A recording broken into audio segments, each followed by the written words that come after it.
Sekelompok besar orang Melayu dikenali bertempat tinggal di tanah semenanjung dan gugusan pulau-pulau antara tanah besar India dan China. Menurut pakar sains dan ahli arkeologi, ribuan tahun dahulu, tanah semenanjung dan gugusan kepulauan Melayu bersambung dengan benua Asia. Ia dikenali sebagai pentas Sunda.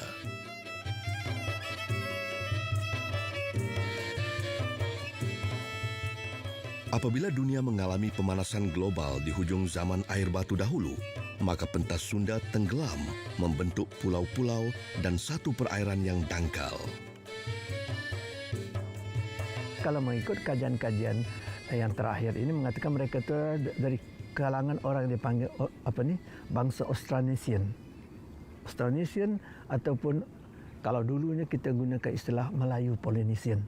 Jadi mereka inilah yang mendiami wilayah-wilayah di kawasan yang dulunya pentas Sunda itu. Tetapi bila dah ditenggelami pentas Sunda itu, yang tinggal itu pergunungan, maka mereka ini terperangkap di apa yang kita katakan di pulau-pulau yang terbentuk kesan daripada penenggelaman pentas Sunda itu.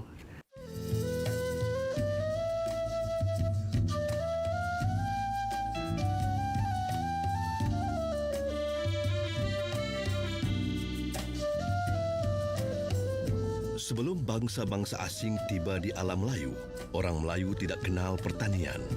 Hidup mereka di persekitaran air, sama ada di tasik, laut, sungai ataupun paya. Dikala tamadun besar di tanah benua sibuk mencipta alat pengangkutan darat, orang Melayu pula sibuk memikirkan cara bagaimana untuk menguruskan alam persekitaran mereka, yaitu air, angin, dan gelombang ombak. Jadi mereka yang di daratan akhirnya dapat mencipta roda. Jadi penciptaan roda ini merupakan satu penciptaan yang sangat, orang kata sangat agung. Sebab dengan adanya roda, tamadun berkembang dengan pesat. Dengan adanya roda, pengangkutan boleh berjalan dengan pantas. Biasanya mereka mendapat bantuan daripada pelbagai jenis haiwan yang boleh mereka domestikkan atau boleh mereka pelihara untuk membantu mereka menjalankan aktiviti harian dan juga untuk membantu mereka menggerakkan roda. Tetapi apa yang berlaku di kawasan laut, di kawasan kepulauan seperti mana di Asia Tenggara ini, kita dapati binatang tak boleh digunakan. Sebab kawasan Asia Tenggara ini ataupun kawasan Nusantara kita yang kita panggil hari ini, mereka merupakan kawasan yang kawasan khatulistiwa. Khatulistiwa kita dapati penuh dengan hutan. Jadi tidak ada kawasan dataran yang luas untuk mereka bergerak menggunakan haiwan.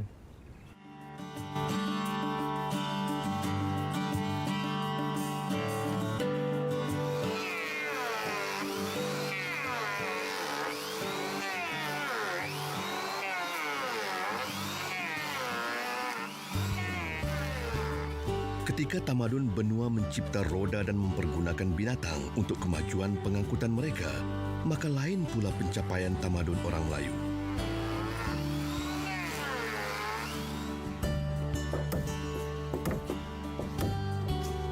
Orang Melayu mencipta perahu yang dapat mengharungi lautan, menongkak arus dan merempuh gelombang serta bijak memanfaatkan tiupan angin. Jadi dari situ mulalah mereka bergerak dengan mudah, dapat berhubung antara satu pulau dengan satu pulau.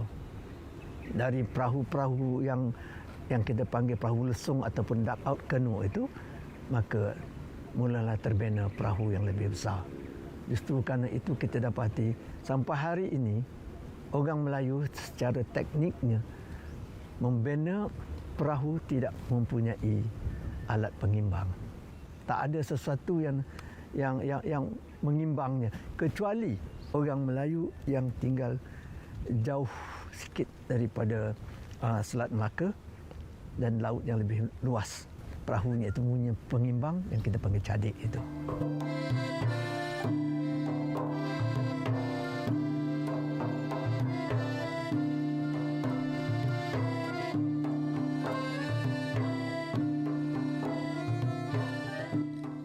mengukur sebenar ketinggian tamadun maritim sesuatu bangsa itu ialah pada kearifan mereka mencipta, mengguna dan menyelenggara pengangkutan air.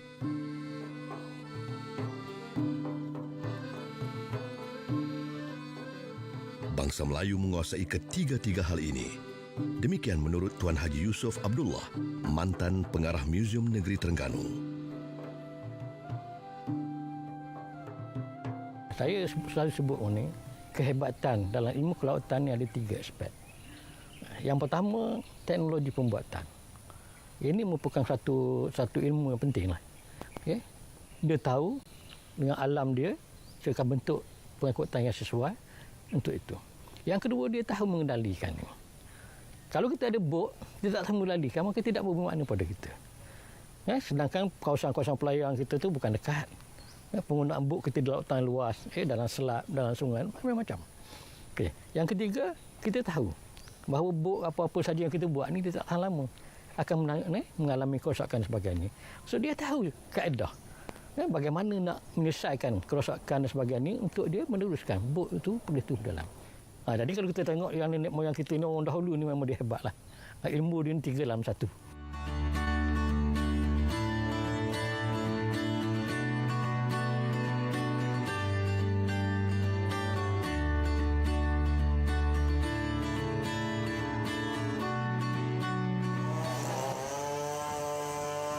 Leluhur orang Melayu dahulu bukan sahaja arif membina perahu, tetapi bijak mencari kayu yang kuat dan tahan, serta sesuai untuk membuat perahu.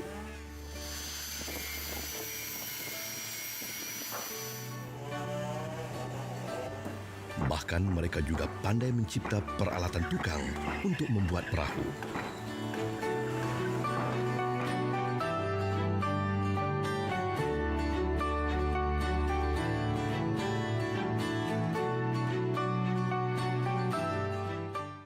Perahu Pontian ini dianggarkan dibina di antara abad kedua hingga abad kelima Masihi, iaitu ketika zaman Kerajaan Funan.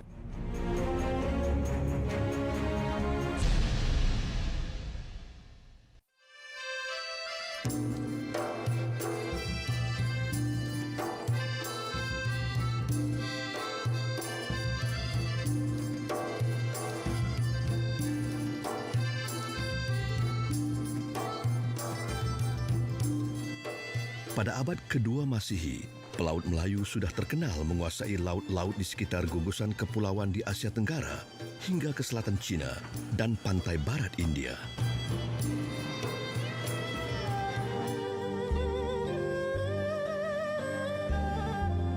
Karya Cina tulisan Wan Chen berjudul Benda-benda Aneh dari Selatan pada abad ketiga Masihi ada mencatatkan tentang Kunlun Po, yakni merujuk kepada perahu orang Melayu yang tinggal di kepulauan bawah angin atau negeri-negeri selatan dari China.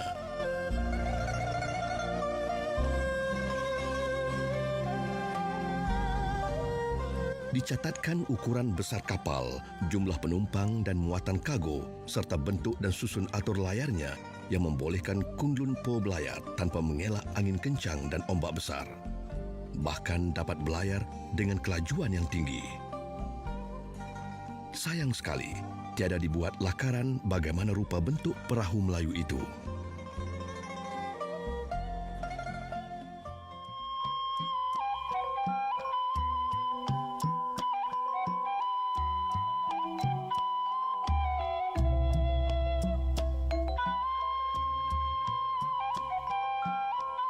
Rupa bentuk perahu Melayu boleh dilihat pada Candi Borobudur yang dibina pada abad ke-8 Masihi.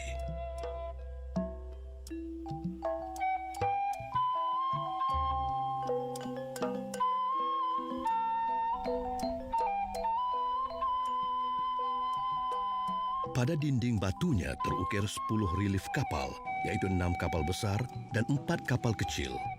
Kapal besar diukir belayar menggunakan layar dan bercadik, sedangkan kapal kecil menggunakan dayung. Kapal-kapal ini digunakan kerajaan Salindra dan Sriwijaya sejak abad ke-7 Masihi.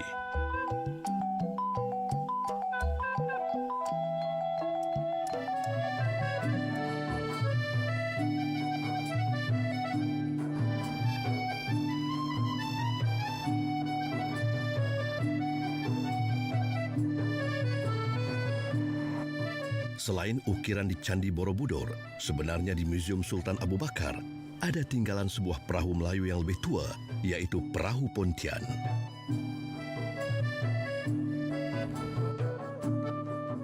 Perahu ini ditemui oleh pengkaji Inggris Arthur Evans pada tahun 1926 di Sungai Pontian, kira-kira 80 km ke selatan bandar Pekan Pahang.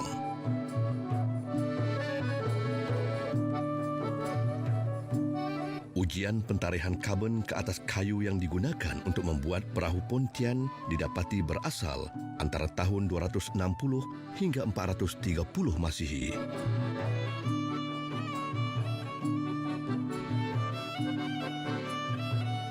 Perahu Pontian ini dianggarkan berusia hampir 1,600 tahun. Mengikut pentarihan karbon yang dilakukan oleh beberapa sarjana, Perahu Pontian ini dianggarkan dibina di antara abad kedua hingga abad kelima Masihi, iaitu ketika zaman Kerajaan Funan, iaitu kerajaan yang jauh lebih awal daripada Kerajaan Sriwijaya. Dan penemuan seramik yang ada di berdekatan dengan perahu itu ditemui juga menunjukkan yang seramik itu memang datang daripada Funan, iaitu daripada Oshio. Oshio adalah sebuah bandar pelabuhan Funan yang telah pun wujud dalam abad yang pertama hingga abad ke-5 Masihi.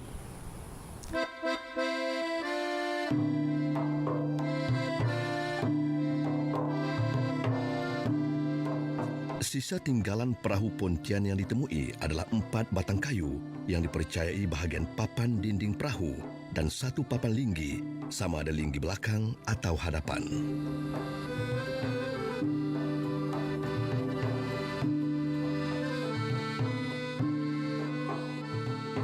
Papan dindingnya ditemui lengkap dengan beberapa cuping sebagai tembuku dan juga lubang-lubang pasak. Fungsi cuping adalah untuk mengikat rangka perahu kepada dinding badan kapal supaya perahu lebih kemas dan kuat.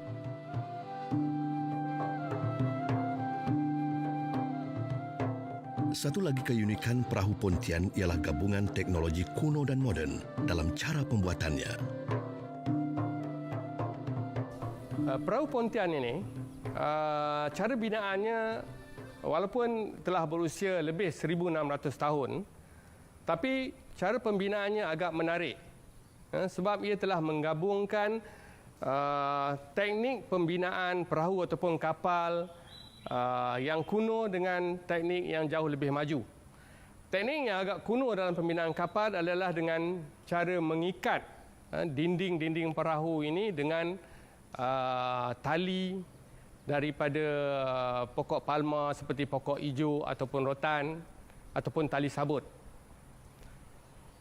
Perahu Pontian ini, selain daripada diikat, dia juga menggunakan pasak untuk menetapkan kedudukan dan juga kekuatan papan ini. Iaitu antara papan, satu papan dengan satu papan yang lain akan diletakkan pasak yang akan mengukuhkan kedudukan papan itu.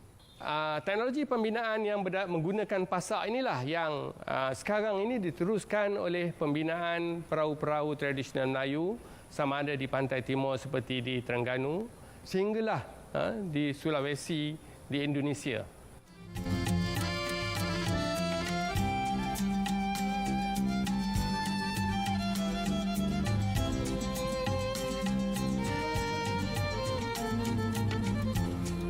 Perahu Pontian adalah perahu purba tertua yang pernah ditemui di Asia Tenggara setakat ini.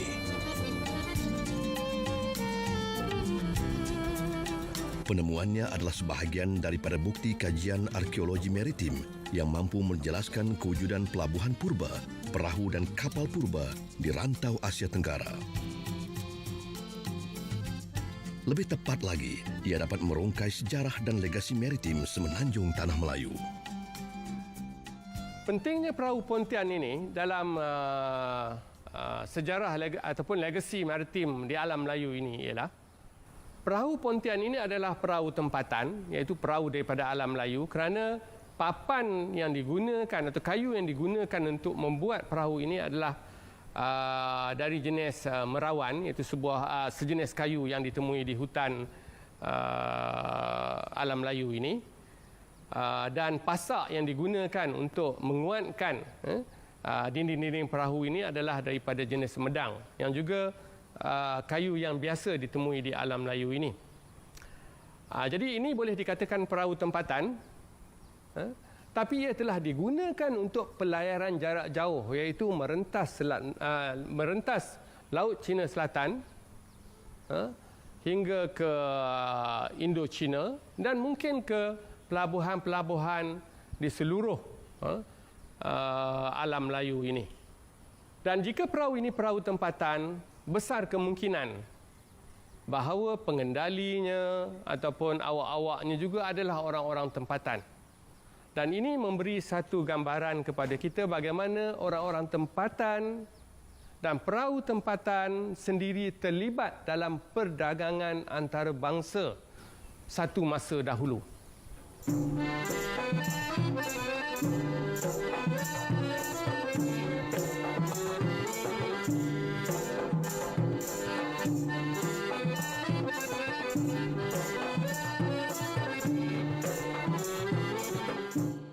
Dan ini kalau kita lihat dengan letak satu pulau dengan pulau lain, tentu itu hanya bisa dihubungkan dengan yang namanya kapal.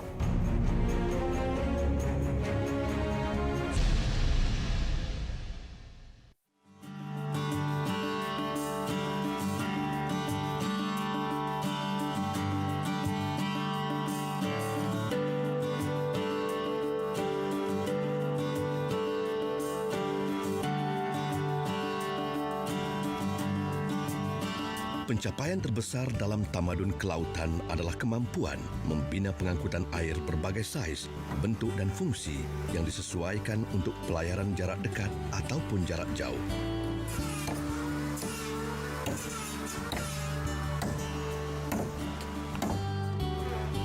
Sejarah menjadi saksi, semua ini dicapai jauh lebih awal dalam tamadun Melayu berbanding bangsa lain.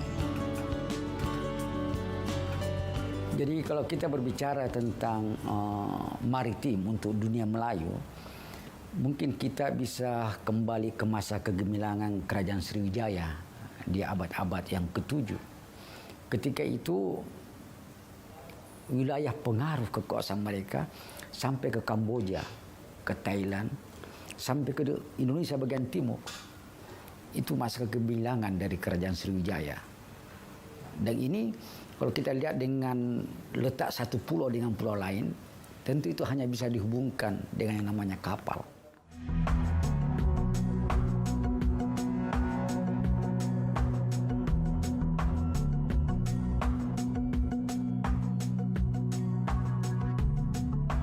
Di daerah Bugis Makassar ini kita mengenal namanya kapal Banawa. Itu mengangkut binatang ternak. Kapal Pak Palimbang mengangkut orang. Kapal Pak Dewakang berdagang. Palari untuk raja-raja inspeksi kemana-mana untuk melihat daerah wilayahnya. Kapal Minta, kapal perang. Ada kapal nelayan. Di daerah Majene itu Sande namanya, kapal Sande. Jadi kapal-kapal ini memang punya fungsi masing-masing.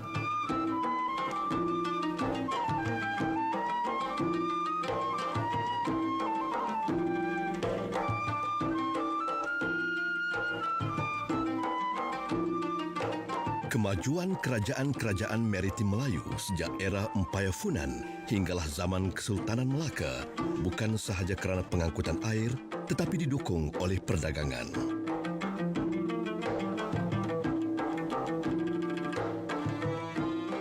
Ini kerana selain kedudukannya yang strategik di tengah jalur sutra laut, alam Melayu kaya dengan simpanan komoditi, kecekapan mengurus pelabuhan dan keadilan raja yang memerintah. Jadi kemajuan Sriwijaya dan Majapahit itu didukung juga oleh perdagangan. Jadi satu tempat dengan tempat yang lain, satu wilayah dengan wilayah yang lain, satu pelabuhan dengan pelabuhan lain, itu didatangi karena setiap pelabuhan memiliki bahan komoditi yang berciri lain dengan yang lainnya. Misalnya Kalau kita melihat pada kerajaan Goa misalnya, itu dia ke Melaka dengan beras putihnya.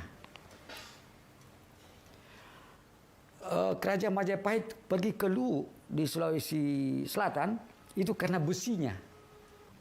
Jadi perdagangan ini diikat, ya. Jadi satu kerajaan besar mengikat dia ini dengan pelabuhan-pelabuhan, komoditi-komoditi, dan juga karena rajanya.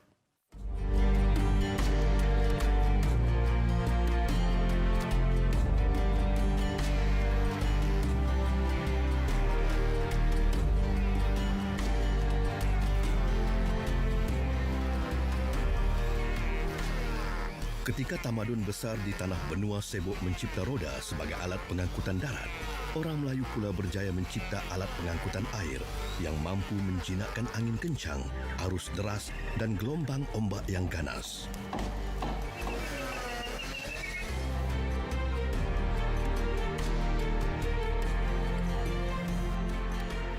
Malah bangsa Melayu diakui pelayar terbaik dunia.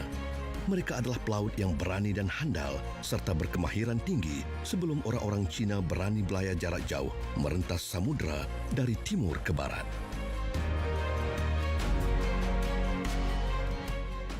Sejarah membuktikan kapal-kapal Melayu telah menjadi pengantara pengangkutan barang dagangan antara tanah besar Cina dan India, malah hingga ke benua Afrika. Maka layaklah mereka suatu masa dahulu memegang teraju tamadun maritim dunia.